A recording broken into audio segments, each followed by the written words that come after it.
the Women in Estate Agency movement.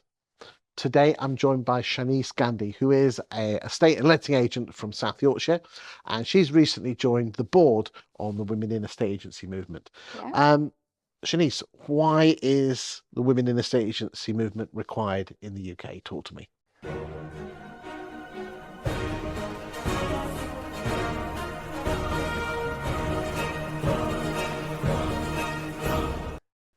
So for me, obviously they cover multiple different things.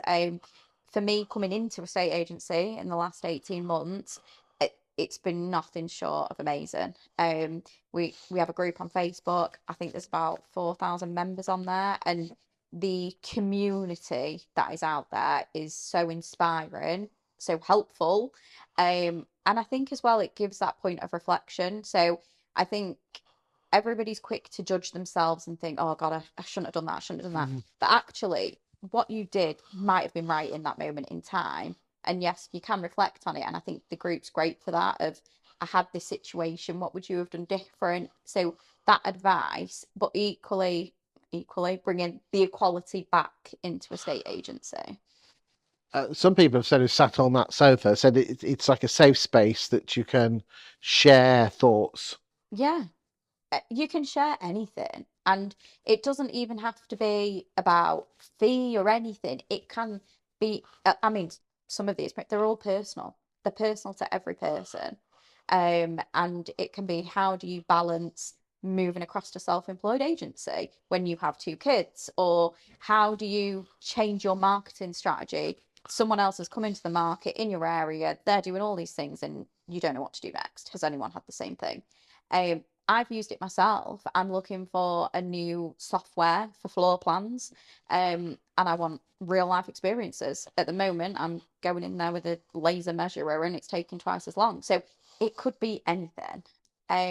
There's even wellness webinars that they do on a Wednesday, which is great. I think taking that time out is so important. And sometimes I think people feel they can't take the time out. I've got to get everything done. But actually, an hour to yourself is Mhm. the most important thing that you could do. A lot of women that sat on that sofa, and men, Yeah, but a lot of women suffer from imposter syndrome. yeah. I'm not good enough. Hmm. I've heard good things. Obviously, I'm not a member Yep. myself, but I've heard good things that where they've helped fellow women in the state agency with that. Have you seen that yourself? Yeah, definitely. And I think, like I say, Do you suffer from it? yeah, I think when I look back on the things I've achieved to now, I think, oh gosh, like, I, am I out my depth? Do I actually know what I'm doing? But I think sometimes, and I say this to my team, you can't compare yourself to everybody else, and you can't sit in the shadows and think, oh my gosh, what am I doing? Because you will talk yourself out of everything. I'm I'm probably a risk averse person. I'm a control freak, and I want to be in control of everything. And if I let that play out as it probably would in my head, I wouldn't go and do some of the things that I've chose to do. So you do have to kind of put that to one side and put your best foot forward, and put your head above the parapet to do the things that aren't the most comfortable. Um, but I think, yeah, with the imposter syndrome, I what I tell my team is if you're just 1% better every week, that's 52% across the year. And if you compare yourself to how you were the week before, that's all you need to compare to. If you compare to people who have been in the industry for 20 years, or another company that's been around for 20 years, you're always going to feel not good enough. Whereas if when I worked in construction, that in my first week I went on a ladder on a roof and laid a brick, and I was like, wow, this is so out of my comfort zone. What am I doing? To then 6.5 years later managing multiple sites that are worth multi millions of pounds, all I had to do was look back to that first week and think, yeah, I've done well. So interesting you use the word look back. I think we're very guilty of always looking up the mountain, Yeah, seeing where we've got to go, yeah. and not necessarily looking down to see where we've come from. And look, I don't think anyone does it intentionally. Everyone's always thinking, right, what's next? I know I am. And I think, like you say, you have to purposefully make time to reflect. In a previous video, you talked about the fact is that you were one of the youngest site managers. No, actually, not site managers. You ran a number of surveyors, yeah. Yep. You know, getting to that level of job at the age of 26, 27, when most did it in their early 30s. Yeah. How have you squared that off by now becoming part of a family estate agency? Because there's not an actual hierarchy now, is there?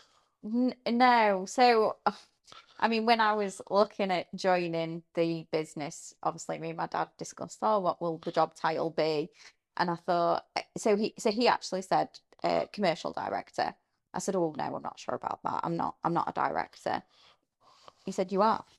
That's what the job title. So it wasn't kind of a discussion. It was, this is the job title. Okay. And you prove that that is what you are, because I know that's what you are, but somehow in my head I was like, I'm not there yet. Do you think if you'd have had the Women in Estate Agency Facebook support at the time and been involved with it, I know Yeah, you only just joined, it would have been easier?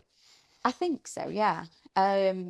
Because I see the posts that people put, and I think for me the challenge was when I first took my graduate job, me and my dad never kind of really discussed about going to the family business, because I'd kind of made it crystal clear I don't want to do that. I want to forge my own path, do my own thing, make my own name for myself, instead of just taking an easy route and knowing, oh well, I don't need to go look for a job because I've got a job. And doing what I did I think has worked wonders and has helped me contribute more to coming into the business now from working for a corporate. I am process minded, and obviously that's something I mastered in my old job, which I can then bring to the table here. Because you specialise more in lettings, don't you? Yeah, so our business is 80% lettings. So that's what I delved straight into. I can't be telling people about the business and asking people to do things until I get to the detail myself and learn everything myself. So I always have this mantra, let's say, I wouldn't ask someone to do something that I couldn't do myself. So I have to learn every aspect of our business to be able to support the people in my business. Where do you think the future of the Women in Estate Agency organisation is going? We are growing pretty quick, probably quicker than people maybe even realize. I know I've only recently joined, but I've seen the movement kind of from looking back from 2023 to where we are now, and it's been rapid growth. The next step is something we're actively working on. So we offer chartership. So companies, other estate agencies, other suppliers within the industry, they can join up to the charter program on a monthly subscription, and they can advocate for women in estate agency. So there's a lot of stats out there that show all the positives of not employing women over men, but the different perspective and the different relationships that women in certain roles in that company can offer. And that's something that's really exciting and something that we're definitely going to be kind of coming to the forefront with. Well, thank you for your time today, Shanice. Thank I am a massive fan of the Women in the Estate Agency movement. I love what they do with regard to their monthly training. I love what they do with regard to the conference. And I just love the support that from listening to women other on the sofa and independently, that everyone gives each other. Because if you don't mind me saying, I'm going to make a statement here. I genuinely believe the empathetic, the EQ skills that women have over men, I'm making Yeah. sweeping statements here, do actually make them better estate agents. And yeah, so thank you for your time. Thank you for watching, and thank you. Thank you.